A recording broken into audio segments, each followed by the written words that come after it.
My name is Dr. Kevin Pecca. I wanted to make a podcast that exposes people to the true miracles of life and health. All the guests on this show have been specially picked because they bring something positive to the world. They have some of the most amazing and inspiring life stories. These people have a passion for living, healing, and leaving the world better than they found it. There is something inside these people that made them keep fighting through all the tough times, even when people told them it was not possible. They carried on and made their lives beautiful again. And now they are sharing their experiences with the world. This is the Expect Miracles podcast. Enjoy the show.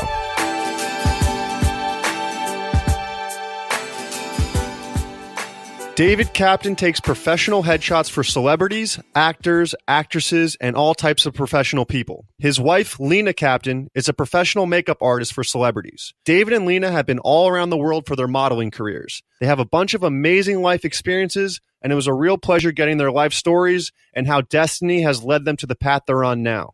Please welcome David and Lena Kaptein.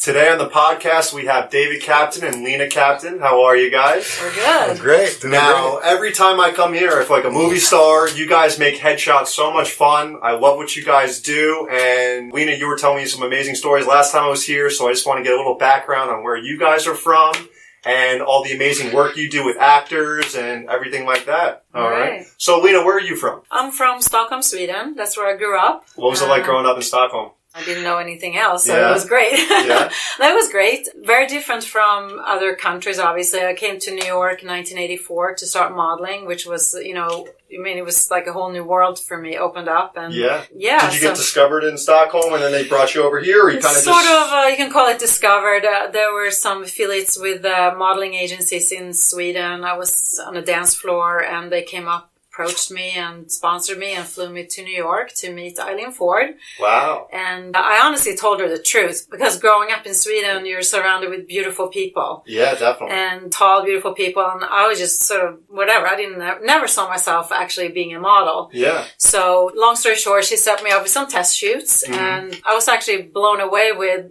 those pictures are actually me. Yeah. So, I realized really quick on that makeup was actually a beautiful thing that could transform, anybody into looking a lot better. So were you doing any makeup at the time or you just had it on yourself? No. I was into sports. I grew up skiing, playing basketball. I was a sports girl. Okay. So I just wore maybe a little concealer and mascara. I don't even know if you know what that is, but it was very minimal, okay? So when somebody did my makeup for the first time, it was like a transformation in my eyes. And I also learned that good lighting was very important. So, definitely. I saw some really bad pictures of myself and some oh, wow, I could actually be a model. Yeah. Yeah, very encouraging. Yeah.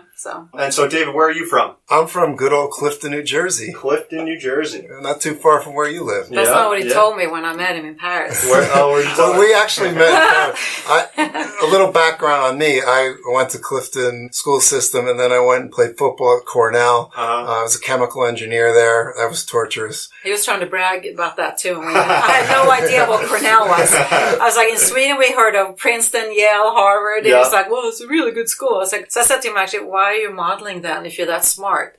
Yeah. But you can tell the rest. So my roommate at school was very artsy. He was a musician. He was very much into fashion. And back in those days, I won't mention the year. It's quite a long time ago.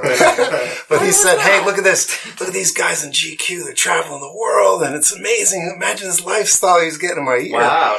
And he went right after college and started pursuing that. Modeling. I work as an engineer in New York City. Quite miserable, to be honest with you. And he was living the highlight. He was just going all around the world? Yeah. So and you kept in touch with him? Yeah. He'd call me up. Hey, I'm in Paris. So I said, maybe he's got something here that sounds interesting. I was young. I didn't have any ties to anything, no mortgage, no kids, no family. So I was a little crazy. And I said, I really don't like what I'm doing. Yeah. And what he's doing sounds a lot more interesting. Sounds amazing. Well, I actually think the 20s is for exploring, to see what you really want to do. Because you know what? You're going to spend the rest of your life doing something you're going to be miserable at. Yeah. I don't think so. No. So you might as well I tell my kids that, explore, what it is that you want to try different things. And nothing is always going to be that easy. No. But maybe worth your while. Absolutely. I completely agree with that. Yeah, definitely. And I also believe a lot in kismet or fate or whatever you want to call it, because my number one choice was to go to Princeton, and I told them the wrong thing when they were recruiting me, so they didn't put me on the must-in list. What did you tell them? I said, yeah, I'd probably go there. Yeah. And they wanted to hear, hands down, you're my only choice, and then you get on the list, and you're in. So that didn't happen. I go to Cornell instead, and my roommate is this artsy guy, and he gets me interested in thinking of this modeling thing. I get into it. I worked in New York for a little bit, and then I went to Europe, and who do I meet? 3-4 weeks later? 3 or 4 weeks into it, huh? 3 or 4. I meet my future wife. Well, so everything happens for a reason, you know? But I think we both have one thing in common, actually. You have to be a little bit of a risk taker in life, I think. Absolutely, yeah. I was supposed to start university in Sweden when I got approached to start modeling, and they wanted me to come August 1st. You know, I was supposed to start school September, and said, okay, I'll go. I mean, I went by myself to New York City. You know, I didn't know what I was getting myself involved in, and David left, you know, the safety of having a great job as a chemical engineer, trying something that, you know, had no promises or anything. But so I think we both were probably... And you were probably pretty scared, too. Yes! Absolutely, right? I mean, Doing something new, you guys don't really have any experience at all. People don't see the backside of modeling or what it actually takes, you know, to make it, you know, it's not all easy. Is it pretty intimidating being on your first set with no experience or anything like that? I'm sure it's like any job when you show up and you don't know what you're doing. You kind of fake it a little bit in the beginning. I'll never forget my first shoot in Germany. It was a catalog shoot in Hamburg, and there was 4 other guys in the dressing room, and thank God they didn't ask me to go in first on set. So the other guy went in first on set. It was for suits, and it's like, you just watched? I think I'm just going to grab a cup of coffee, and I'll mosey into the studio, and I just watched what he did. And it's not like rocket science. Believe me, it's not chiropractic where you can hurt someone if you don't know what you're doing.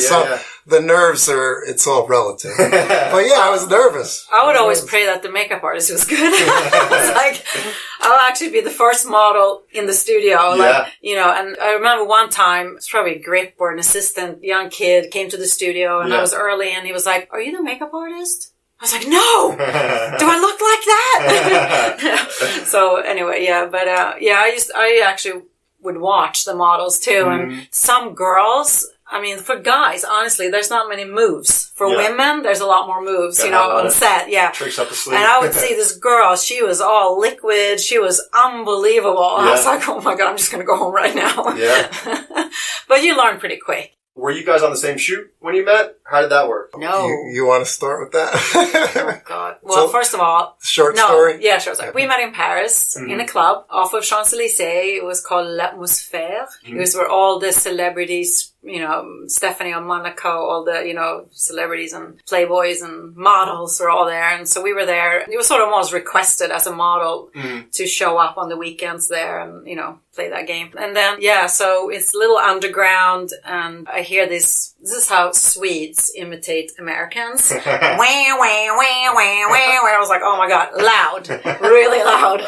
So that was the male models, and that was one of the guys were David. So I'm hanging at the bar, and I Did David sound like that? He still sounds like that, actually. And when I go back to Sweden now, people tell me I'm loud. So, we like to be loud here. It's okay. Yeah. No, but what happened was I was broke. You know, so many young guys going to Europe. We were broke, but we were crazy. I went to Europe with $2,000 in my pocket, and I said, I'm going to make this last as long as I can. And when it's done, I'll come home with my tail between my legs. But things worked out right away. It was kind of crazy, serendipitous to get all these jobs. But I was hit the ground running. But I was still in that mindset where I'm living on baguettes and, croissants. I was just not, I didn't get any checks yet, so I was still nervous. So we went, a drink at a club like that was $20 or something. So we're not drinking in there. So we would have 1 or 2 or 3 or maybe 4 before we went. So we'd be good for the night. Absolutely, Got even louder. So then it was really rare. But my roommate, who now teaches dentistry at USC, he's a big dentist in Beverly Hills. Oh, wow. So he was my roommate, and we went into this club together. We go downstairs. We walk by the bar. And this is another thing with, serendipity. Yeah. I walk by her. Wow. I couldn't believe, I see this face. I walk past And my roommate, Brandon, was ahead of me. And I said, Brandon, did you see that girl? Yeah. And he says, well, what are you telling me for? He put the pressure on me. So I had to turn right around and I had to ask her to, strike up a conversation. Yeah. She blew me off. And then she went out on the dance floor and I said to another friend of mine, I was starstruck. Yeah. And I said to my other friend, I said, look at that girl on the dance floor. And he goes, Steph, you'll never get her. And, I play football, baseball. I'm very competitive. I was like, oh, really? Yeah. So then that was the start of the quest. And believe me, she was not an easy person to, she was working very much. And it was hard for me to wiggle my way in there. Yeah. But eventually I melted her. I melted her heart. Well, we just had a great time. When you modeled, I had roommates and everything was so focused on me, my book, my skin, I have to go to, take care of myself. And when we started actually hanging out, getting to know each other, he cooked. They came over to me and started cooking. He's like, oh, let's go traveling. We got to set up agencies in other countries. And I was like, really? Oh, wow, I can actually have a normal life doing this. So, David probably looked at this more like a business. And, there you go. It's probably a little bit of a stress relief for you, too, not to just completely just be focused on so he went to the gym a lot. So I was annoyed at first. Mm-hmm. I played a lot of sports, like I told you, but I hadn't actually trained for a couple of years. And then I figured if I'm going to date this guy, I have to go to the gym. Working out. So my roommate needed to lose weight. So she's like, please come with me. I don't want to go myself. So I went and I'm pretty competitive too. So there was the 80s aerobics. So it's like, okay, fine, I'll sign up. So I borrowed his shorts and t-shirt. They wore the thongs and tights and I was coming out like, okay, let's do this. Yeah. And then the girl, I was exhausted. I couldn't even follow her. And then I was like, I'm back tomorrow. Yeah. Like, I'm going to get better at this. It, So we incorporated that too, which was really good.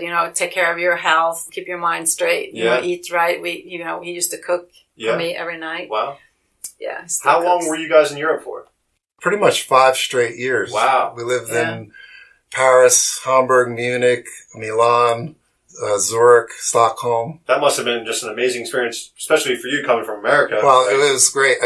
Lena, she could speak French. She could speak English. She had much more advantage than I. Yeah. More than one language. I was a complete fish out of water. Yeah. To go to Europe and not know one word of French was the worst one to get by in. Italy, they were much friendlier. Yeah. But it was tough. And when I moved to Paris and I couldn't speak anything, I'm telling you, it's a miracle that I stuck it out. Yeah. I was so homesick. And even though you're living in Paris, which I think is the most beautiful city in the world, it was hard.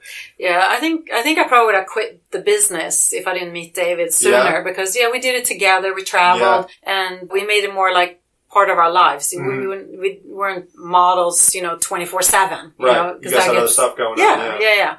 So that was great. And then we actually traveled in the States too because I wanted to see more of America. So we went from Seattle, San Francisco, Los Angeles, and then we set up agencies everywhere, actually. Okay. Chicago. So how does that work?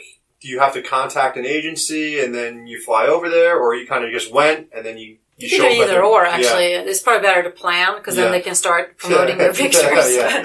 We were pretty crazy, I guess. We would just have so much faith, and I think back of that sometimes now, if I get frustrated at something new, I start to just have faith. Everything takes time, but, it ain't going to happen unless you pursue it. Absolutely, yeah. Massive action. Massive action, Massive action. Absolutely.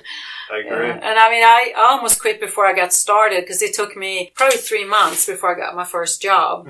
And I had borrowed money from my parents. And now I was in New York. Then they flew me to Munich to start modeling there. So I was on my last, my wallet, was really thin. And I got a huge job and it just come out of nowhere. And I was like, what? How did that happen? So it's almost, nothing makes sense really. You just got to stick, hold on to that faith, I guess. And then it all falls into place eventually, I feel like, faith is a huge part of the formula of success. Definitely. Really, it is. And I feel like if you research something too much, it almost deters you away from doing it. Yeah, he's a big researcher. I'm more like the person. I'm the crazy person. And somebody says, who can take on this project? I'll be the one like, I'll do it. Yeah, and I'll just like dive into it. He'd be like, I'll do it, but I need a week to research. Yeah. Like figure it all out. Yeah. That's the engineer. When we actually started doing photography, it was pretty much me forcing him to start taking my pictures because I was frustrated with the other photographers out there in New York to get my new pictures. And so he didn't study photography. I mean, we knew a lot from just being on set as models, seeing how they set up lighting and all that. So I came home one day and I was like, I have 3-4 girls scheduled and they're going to pay you. Wow. He's like, are you nuts? So that's how you got behind the camera?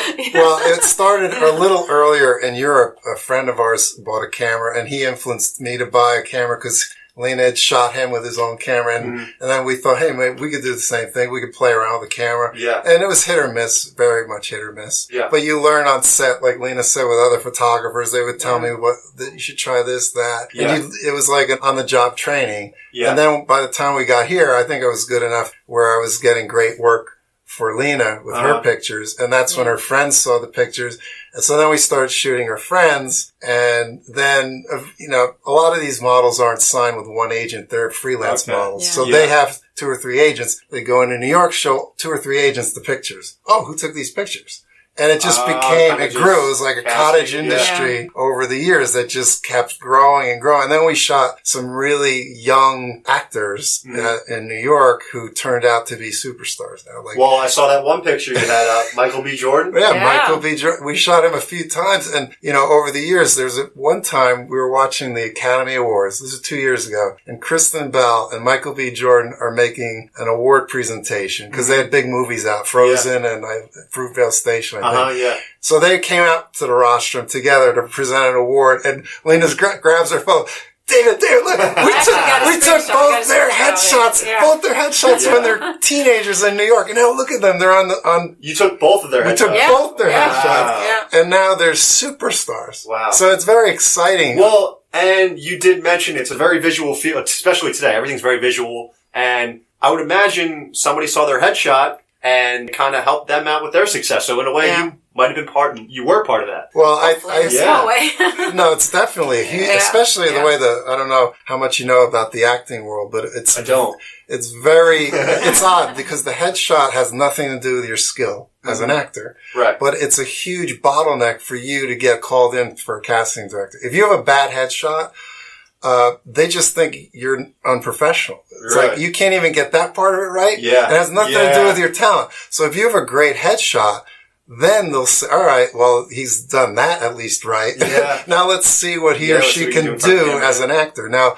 the headshot won't get you the job most of the time, but it'll definitely get you in the door. A good headshot will get you in the door. Absolutely. And then you follow through with your talent. Yeah, I think especially now with everything so visual, like you said, and people are on their phones, they're flicking through pictures and images, and something that just like really stands out, people are going to look at. And I think most actors and models are the worst business people too. I learned that when I worked with Ford models because they were considered, back then the top agent. It was Ford Elite, Wilhelmina, but they ran that like a true business. The leaders. We as models, if you didn't have new pictures, you're coming out in magazines or campaigns, you had to go, here's the list of photographers, we need more pictures. We need to promote you. You are the product. And it was an investment. I would call it investment. People look at us, I don't want to spend money. That's how actors are too. I almost laugh when people call, how much do you charge? I mean, I would pay $20,000 for a good headshot if I knew I was going to book a big movie, become a movie star. You can't just nickel and dime. Right, you get what you pay for. It's a career, I think about how much money we've spent on our kids' college education, and people are like, I don't want to spend more than $500 on a headshot. Like, why? Like it's all about the money. It's like you have to look at it as something that's going to open up so many doors for you. Yeah. And what team are you hiring, for you to do this? Yeah. So I have a question for you guys. Yeah. Has the industry completely changed because you have these Instagram models now and everybody's got their own camera and a lot of people have a good camera now? Has that changed the way things have been going on, or? I think one thing I can say, Dave can talk about the cameras, but I think people actually are better in front of the camera now because they do a lot of selfies. They're used, don't you agree, taking their own pictures? Yeah. And some people think they are photographers because they can take a photo with their iPhone, which a lot of times are amazing, but there's so much more to it that, you know, it's like actually a movie direct setting lighting for a movie, or you've shot movies too, where it's so intricate. It's almost like, you know, it's better not to know all the details because it gets, but you know, lighting is key. Lighting's key. Oh yeah, lighting is key. And of course, makeup. I would say that there's so many new cameras out, and there's, you know, digital little iPhone cameras, and they take cool pictures and whatnot. Yeah. But that doesn't make anybody a photographer. Right. Like, I've seen a lot of great Instagram photos and iPhone photos and whatnot. The thing, if I were shopping around for someone that I wanted to shoot a landscape architectural thing, I would go to somebody's website that's all they do. Like, I would go to somebody that's their specialty. Yeah. And in terms of like acting headshots, it's a specialty. It's like, it's not so much the technical of a camera and a lens. Anybody can really do that. Right. It's about 85% psychology. How you pull expressions out of the actor is more of the talent of an acting headshot photographer. Yeah. So anybody can say, yeah, I'm a photographer. And basically they are, you know, if you own a camera. Yeah. But are you versed on how to light cinematically? Yeah. Are you versed at how to pose an actor or a model? Do you know how to light a face? Do you know how to thin a face? Do you know how to... It's so much to it that... You don't realize. I don't even mind that there's so many people that send their images to an agency, because that just corroborates with them that, oh, you better go to David. Because, you know, it's really, you're only competing with yourself in any business. Yeah. You know, when you start thinking you're competing with the world or some, it's silly. You can only say to yourself, how can I improve myself at what I do? Yeah. And that's what you can control. I can't control you. I can't control Lena. You know, sometimes she wishes she could control me. But you know what I'm saying? You can only control how you think and how you respond and how you plan your career or your life or how you raise your kids. It's really, I don't really worry about who else is out there. A lot of times you collaborate with other people and you gain so much inspiration from a Facebook group on photography or an Instagram group on, so the new age is great for the learning curve. Yeah. I love it. Yeah. Well, that's kind of how I met you, because I was at the bank talking to Jonathan and he was showing me all these great pictures. He has a great camera. And I was like, do you do headshots? Or he's like, no, I don't do headshots. And he could have been like, yeah, I'll take your picture. But he's like, I know this guy. That's what he does. He specializes in it, and he's very good at what he does. I said, perfect. Then I met you. And, you know, when people think they're taking headshots, it's like, oh, just go in front of the camera, we'll take your picture. I got my makeup done here. I was upstairs. You're telling me all the faces to make. And, yeah, if it wasn't for you, it wouldn't have been a good headshot, because I don't know what I'm doing. You were telling me to position all these certain ways, make this face. I was like, all right. It's so subtle. Yeah. When you look, you turn. The collar. Yeah. Collar. Don't like the collar when it leans back. It's got to come down. And, you know, I compare a good headshot to a good meal. You know, you can have an okay meal, but then there's a difference when it's like, oh my God, this is gourmet. Yeah. Same thing is with a headshot. I think, you know, it's of course makeup, hair. That has to be on point. If it's too much, too heavy, or something is wrong with the makeup or hair, and that goes for men too. If I put too much on a man, he's going to look weird. Right. Same for women. You know, if the hair's not right or something is not right on the face, you know, no one's going to like the way they look. Right. And then obviously the angles are huge. Right. You know, no person has two symmetrical sides to their face. So we always say like open face is usually where you part your hair. So I part my hair usually on this side. So this is my better side. How do you figure that out? That's open face. Yeah. Well, believe it or not, 75% of the people's better side is their left side. So if in doubt, turn them that way. Yeah. For real? Yeah. Pretty much. Yeah. People have a better left side of the face. So you're telling 75%. Wow. But David and I also, don't forget, we modeled. We ongoing modeling careers, and so we actually know all the model tricks. There's a lot of model tricks. Tell me. Yeah, angles, chin out, down. There's a lot of them. But If you're like me and you have a few double chins, you want to lean out a little bit more and chin down a little bit. Mm-hmm. That gives you a much better jawline. Mm-hmm. You don't want to slouch your shoulders. You want to sit straight up if you're sitting. If you're standing, it's even stronger, especially for a guy. Women always, you turn a little bit, angle, don't square to camera is always, You sort of want to always have a little angle.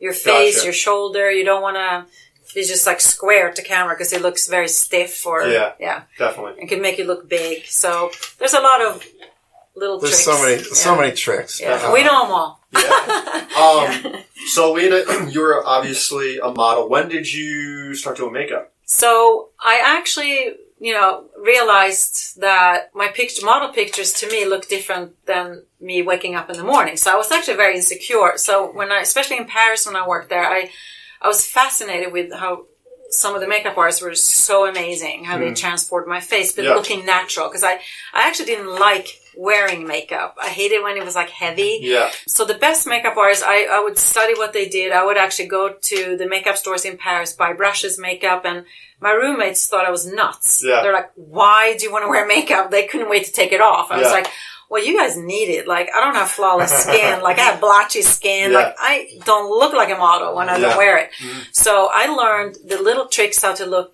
natural with makeup. Right. And then, so when we started, actually, I guess when we started shooting, how long has it been now? 20 years. 20 years. Yeah. 25. I didn't want to hire a makeup artist for two reasons. First of all, I thought it'd be inconvenient to have somebody on call all the time. And we set up our studio in our house because we had younger kids. And I always hated to go to these big white studios and feel intimidated and nervous. I was so nervous as it was. Right. I wanted to have this like homey feeling, relaxed, chill, Have your husband take the photos. Yeah, exactly. So I said, I'm going to do the makeup because I had so many bad experiences, probably more bad than good with makeup where they put too much on. Yeah. So I said to David, I'm just going to handle this. And then, I should probably thank the first 100, victims in my makeup chair. But I always learned less is more. Yeah. And then, I just always looked at my work afterwards. And and then the word of mouth. People started requesting me, models, actors, and other makeup artists heard of me, and now I'm a full-time makeup artist. Yeah. So when you have a shoot, do you do your own makeup?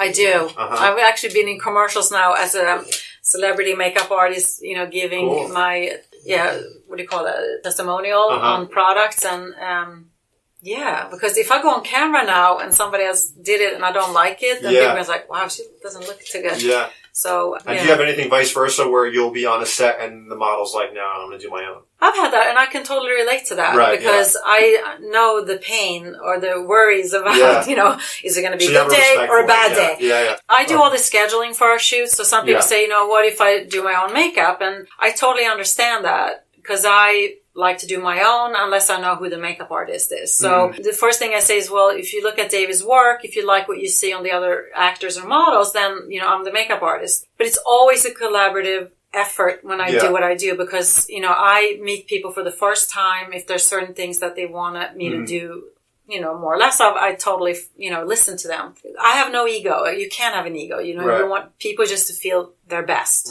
before they go on camera. But the only thing I warn people about if they do their own makeup is what products do you use because he shoots with flash, if there's certain particles in the makeup it can white. And also if the makeup is not to your satisfaction, it's not fair for us David to have to reshoot it because you didn't like your hair and makeup. Right. It's a lot of stress. I admit it. When I go on camera having done my own makeup, it's stressful because I was like, am I shiny? Is everything is my hair right? So obviously ideal is that you have somebody doing your makeup. If I was on camera all the time, I would definitely have my own makeup artist. Yeah. Yeah. I would. Yeah. Because there's so many good ones out there. Yeah. So what are you guys doing now? Because I find it really fascinating that you guys are a team and it's you guys have developed something that you both can do and shine at. And what is it exactly that you guys are doing now? Because sometimes I'll tell Dave, he's like, I'm on a set in New York City. Can't meet up today. We'll do another day. So what exactly are you guys doing now? And Well, we have the home studio that basically we shoot the model portfolio shots and the acting headshots. Mm-hmm. That's out of here. I have all my lights here for all that kind of stuff. Set up for that. The stuff we do outside of the studio, Lena can speak for herself for her clients, but I have clients that I shoot on a lot of commercial sets. Mm-hmm. So, and I've been in a lot of commercials, believe it or not. I've been in a lot of infomercials over, 150 commercials. Probably the biggest one was Snuggie, if you remember the blanket with sleeve. Yeah. I had to bring that up. I was the main guy at all those, believe it or not. He's so proud of it too. This is the difference, like opposite attract. I would never do that. I don't know if I'm proud of it, but it happened. But he's so perfect for it. Yeah. He's such a goofy, good-looking guy that he was the perfect character for that. Yeah. You created that character. Yeah, maybe. I don't know. Not the blanket. I didn't get the paychecks that they... So being in those commercials, I was around, a lot of those production companies are in New Jersey. Almost 70 or 80% of those infomercials you see on TV are probably filmed around here. Really? And by only a few production crews. So I got to know a lot of them as an actor with quotation. Yeah. And I was shooting as a photographer all that time. So some of these places had stills photographers taking pictures of product shots or what they were doing on set with the cookware or whatever the product is. Yeah. And so once in a while, the guy couldn't make it. And I said, I could, you got to raise your hand. I can fill in. So I started doing a lot of that. And now I do quite a bit of that. So I'm on a lot of commercial sets where I'm shooting the stills, which is great. So I love working with the crews. So that's a lot of fun. And then there's other corporate clients I have or lookbooks for catalogs and stuff like that. And Lena has a bunch of corporate clients she can talk about. Yeah. So we work together. Right. And I have a consulting business too where I help people break into modeling or acting. David is helping me out with that one too, especially for actors. He's got a lot of materials and knowledge about that. Mm-hmm. He constantly watches tutorials. You would think he's actually an actor.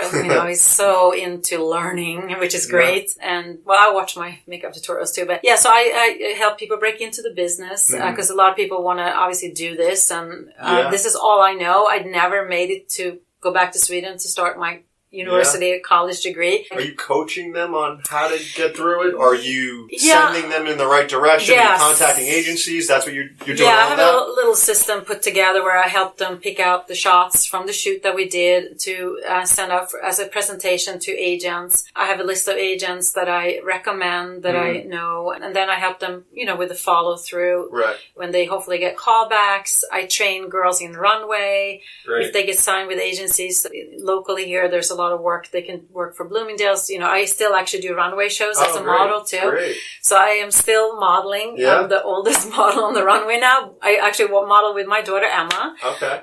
So we do a lot of that sometimes. And so it's fun. So I teach girls runway. I teach girls how to come to a fashion show as with their hair and makeup. So I feel like I have a PhD in modeling and makeup and this whole entertainment industry. Yeah, because it's like it's a small little business or in family. I would say once you get your foot in the door, a lot of things can open up. Absolutely. And have someone like you to help that open up even further. I can't guarantee people anything. And I tell people with the internet now, they can Google agencies, they can do this on their own, but it's a quick process I put people through. And I think I'm worth it. I would hire somebody like me if I didn't know what I was. Well, you probably didn't have this luxury coming over. You probably wish you had somebody like this helping you. Yeah, absolutely. I was bouncing around. I lost a lot of time and a lot of frustration, and I probably could have gone to, start working a lot much sooner if I had somebody helping me do this.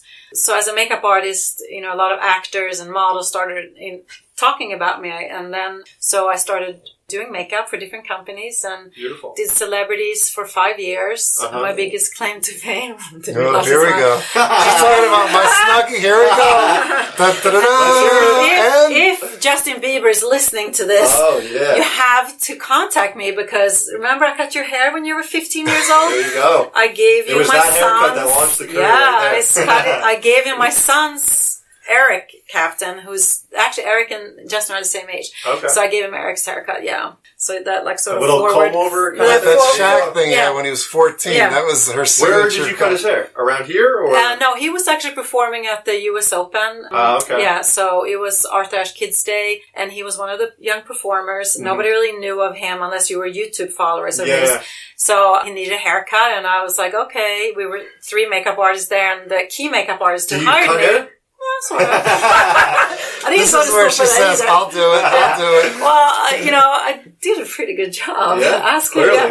So, and sometimes I trim my own hair, but so I met him and we hit it off. I spoke French to him because he's French-Canadian, and cut his hair actually in a conference room at the stadium, US Open Stadium, no me or nothing. Wow. And he totally trusted me. His managers were actually, are you okay with this, Justin? And he was like, no, she's chill. I trust her. Yeah. So that was fun. Yeah, I did Celebrities 5 years. I worked with a celebrity makeup artist that hired me for the Tony Awards, America's Got Talent. I did all these great shows. It was an unbelievable experience. Yeah. I had so much fun. And then after 5 years, for me, it was like time to move on. And what I do now, I do a lot of corporate now too, and which I really like because it's the hours I, love because I like to go to the gym. Yeah. I like to have a family life too. Absolutely. And I love... Yeah, I really love what I do, actually. Yeah. I feel very blessed. Well, what I love about both your stories and most people that have done anything worthwhile is you almost stopped in the beginning because it was tough, and it's probably the road's tough for everybody. It's not just...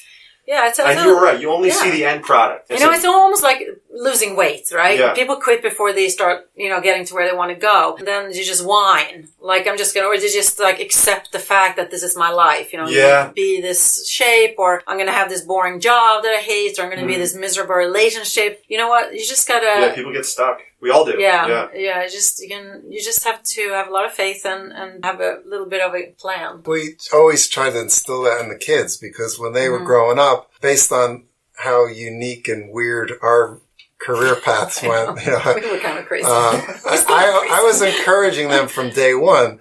You should always pursue your dreams, and especially as a young kid.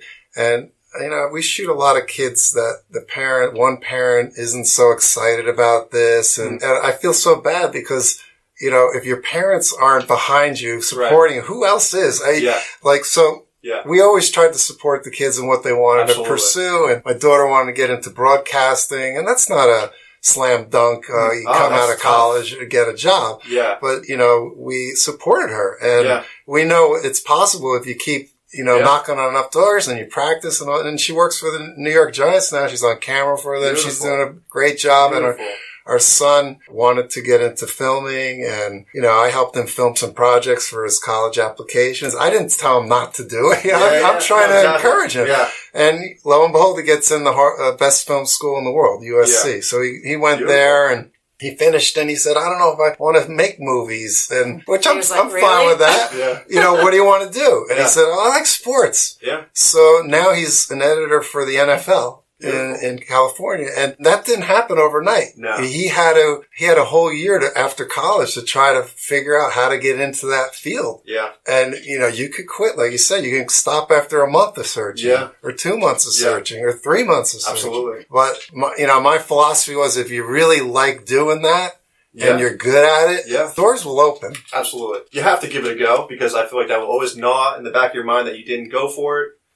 And even if it doesn't work out, it could put you on the path of what you were meant to do anyway. Absolutely. That's what I tell parents who are like, I don't know if I should, my kid should do this business. And I say, well, they're going to hold it against you. Yeah. Like, when they're 25, 30 years old, they say, Mom, you're the one who told me I can't. And that's the only thing I ever wanted to do in my life. And you told me I can't do it. Yeah.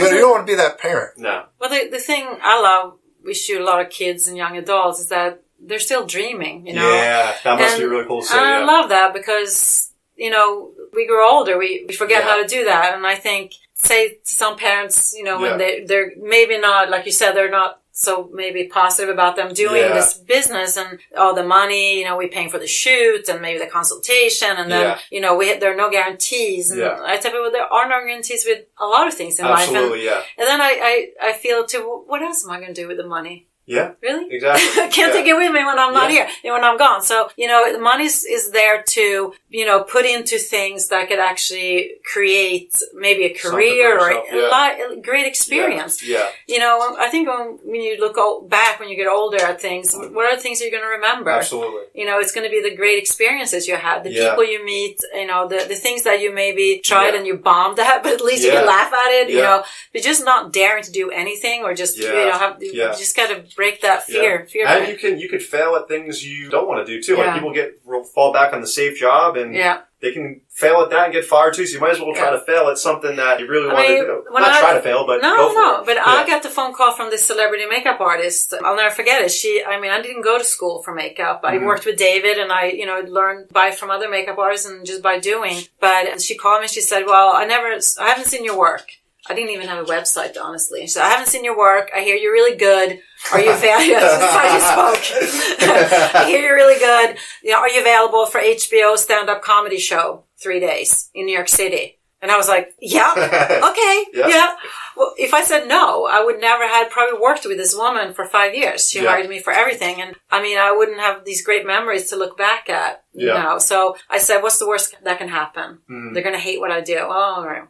That'll suck. But, the only thing you can do is do your best. Yeah. Absolutely. Yeah. Well said. So, Well, I can say one thing about that phone call. It's like you said, you don't know what happened beforehand. Yeah. She must have, that saying where you do 10,000 hours of anything, you'll become an expert. Yeah. Well, you can condense that 10,000 hours into 5 years or 3 years or 20 years or whatever, depending. And Lena literally for years was with me doing a face or two every day or almost every day. Yeah. Every kind, young, old, black, white, Asian. It didn't matter. She was doing massive amounts of makeup on so many people. Yeah, that's nice. So when that phone call came, maybe she never did a Comedy Central special, but she had seen every face possible in those 10,000 plus hours before that moment. Yeah. So she was prepared. Maybe she didn't know she was prepared for it, but she was. Yeah. She absolutely was. Yeah. Well, it's like David said earlier that anything you do for the first time is going to be scary. Absolutely. But I saw something on Instagram because our daughter just ran her first half marathon. And when was the last time you did something for the first time? Yeah. Which is actually, I love that. Yeah. Because always try to challenge yourself, right? Absolutely. And then sometimes you maybe don't even know how good you are at something. Yeah. And if not you doing it, somebody else. So why not you? Absolutely. Yeah. I couldn't agree more.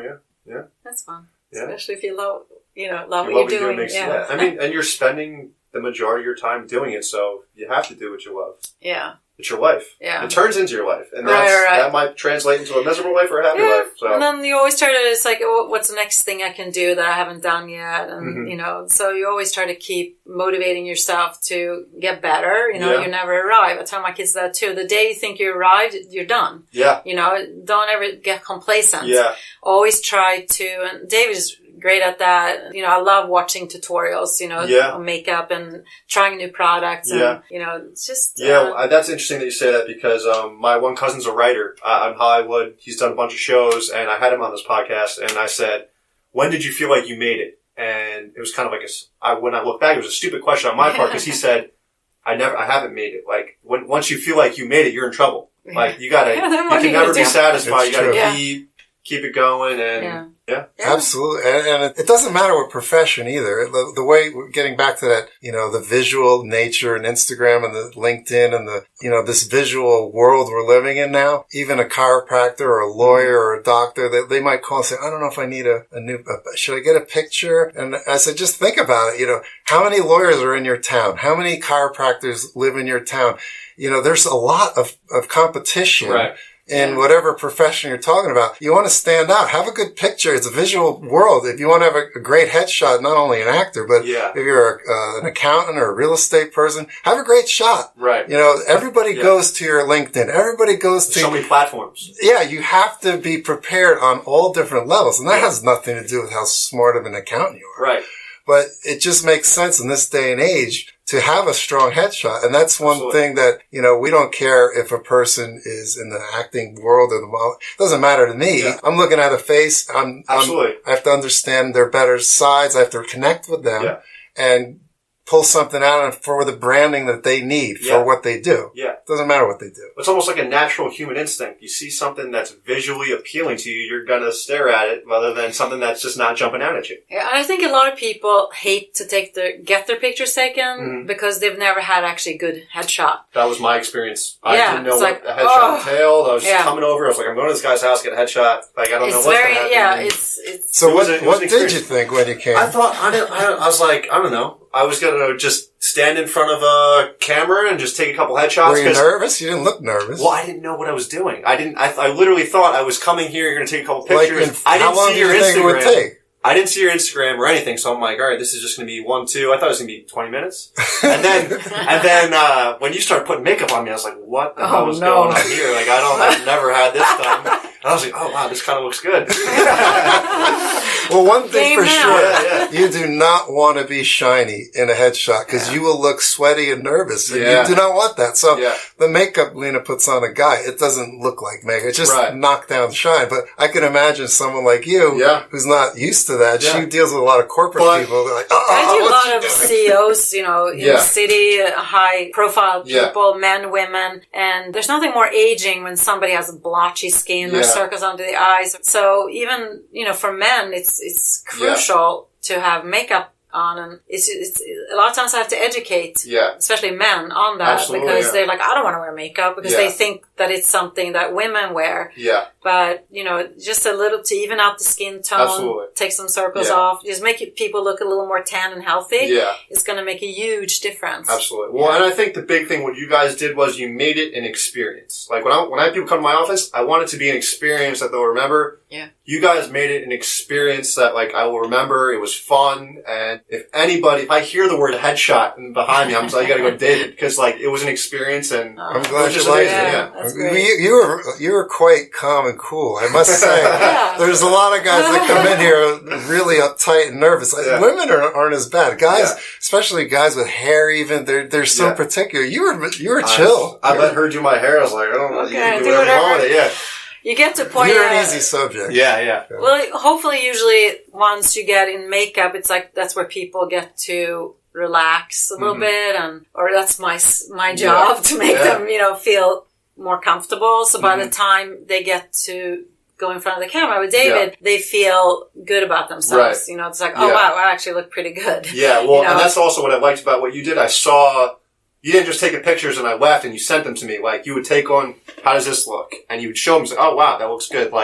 I think it would have been a little different experience if you just took pictures and all right, I'll send these to you. You have no idea. Absolutely. I like shooting with the iPad because it's changed everything. Every time I take a click, it pops up there. Pops up right there.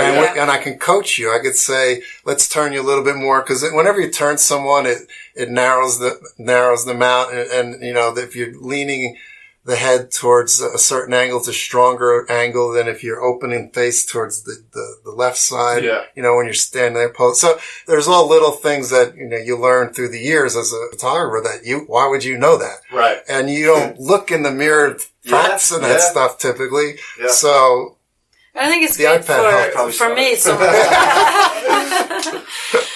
Yeah, for me it helps tremendously because I could change anything quick, especially on not so much men. Men is more just make sure they're not shiny or anything. Everything looks still great. But for women, it's huge because if there's something that I can, tweak, I can do it now rather than, when it's over. So. Yeah. And if somebody, especially like you said, you can see is then you relax even more. It's like, wow, now I'm really pumped. Look really good. Definitely. So then I think the more as we go, the more clicks, the more he works with talent, then the shot just keeps getting better and better. Mm-hmm. And that's what people too, when they call us, like, oh, I just need one headshot. Well, to get one headshot, it's not just getting one click. People warm up as you go too. Very and true. It's a collaboration. It's like David finds the perfect angles, and the more you guys work together in front of the camera, he gets different expressions. So you don't really want it to be like a wham bam 10-minute thing. We could do that too. Somebody's really experienced, or really natural in front of the camera. But what I found is it's a little bit of a psychological thing. When someone lifts up this metal object, oh my God, all of a sudden they go into this mode. Their eyes get bigger, and it's it's a question of, as a photographer, all right, as soon as I do that, they're in that mode. They're doing the high school graduation photo. So this is where people's coming back. Personalities can change. Totally. Everything. Because as soon as they do it, it's like they're conditioned. They're not themselves anymore. Immediately. So now that's getting back to the psychology. How do you break that conditioning? That's where anybody says they're a photographer, they don't know. That takes time to learn that skill. I like to talk as much as possible. Okay. So if I talk, you're listening and reacting. You don't have time to be in your head.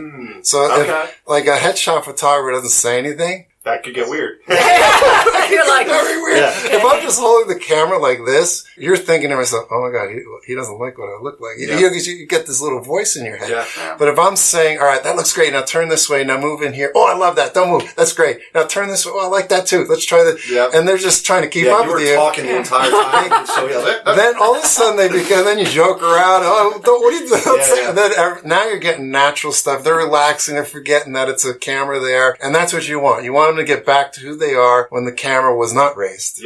So when the camera's raised and they're still themselves, now you've got the spot. And if that doesn't, sometimes that doesn't work. Then you bring the dog in. No, that, or I sometimes joke on the sideline. And then we can get like, whatever it takes. Whatever it takes, that's what we do, just to get, get that natural laugh. And sometimes he's telling a story, something happens, he's not even shooting, and the kid is just like laughing like perfect. That's a laugh. Even the mom's like, that's it. Up with the camera, Here we go. It's not the laughter moment. No, it's the after laughter moment where it's still glowing. It's still there.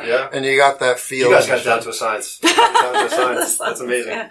So where can people find you guys on the internet, website, social media, all that stuff? I have my Instagram is my name, David Kaptein, Kaptein, at David Kaptein. My website's David Kaptein, www.david. So that's pretty simple. Those are my two major platforms because they're visual. Right, absolutely. Yeah, I have a Facebook page, but I don't. That's not really my photography page. And those are the two main places you can find me. And Lena's just pretty much the the last same. name, right? Kaptein. It's a Dutch spelling still. I'm Lena Kaptein Instagram and LenaKapteinMakeup.com. So we're trying to keep up with the social media, but it's hard when you're so busy. Like we work a lot. We work sometimes 7 days a week. Extremely busy. So you just it's something you got to keep up on too, because when you drop off, it's almost like it gets a little weird to get. You have to commit to a social platform. You just dabble in, go once every 3 months. It's not going to work out for you. No, because they're going to look at it like, oh, he hadn't done anything in 3 months. Or you have to be whichever ones you pick to do, be consistent with it. You have to be an entertainer. Absolutely, entertain your followers. Well, you have to have consistent content and it's all about commit. That's all people want to see is the content. Commit to it and have engaging stuff. All right. Well, thank you so much, guys. Really appreciate it. That was awesome. Thank you. Great episode. Thanks for having us. Absolutely. Thank you, everyone, for listening. My private practice is located in New Jersey at Montclair Upper Cervical Chiropractic. If you have any additional questions about today's podcast, other episodes, or any questions about Blair Upper Cervical Chiropractic in general, feel free to visit my website at drkevinpekka.com or subscribe to my YouTube channel at Dr. Kevin Pekka. Hope you enjoyed the show. Cheers.